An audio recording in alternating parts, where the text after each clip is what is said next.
हमारे दरभंगा शांतिपूर्ण ढंग से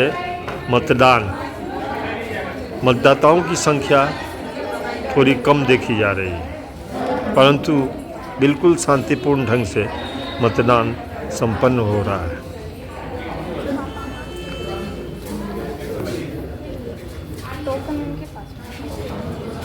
बिल्कुल शांतिपूर्ण।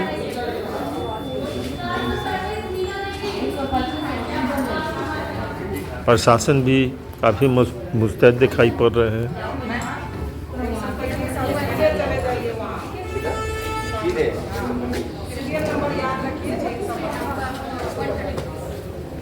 प्रशासन की मुस्तैदी देखी जा रही है।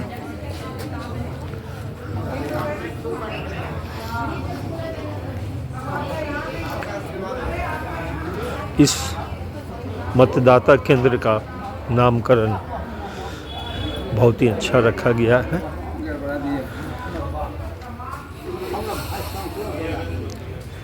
मतदाताओं को बैठने की सुविधा भी बहुत अच्छी की गई है।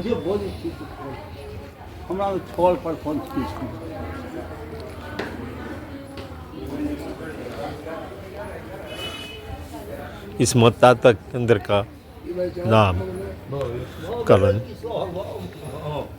देखें इस प्रकार है।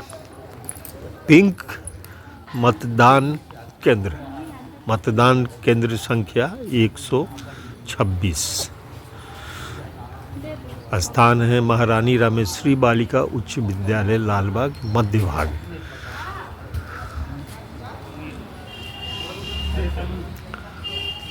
मतदान शांतिपूर्ण ढंग से संपन्न हो रहा है।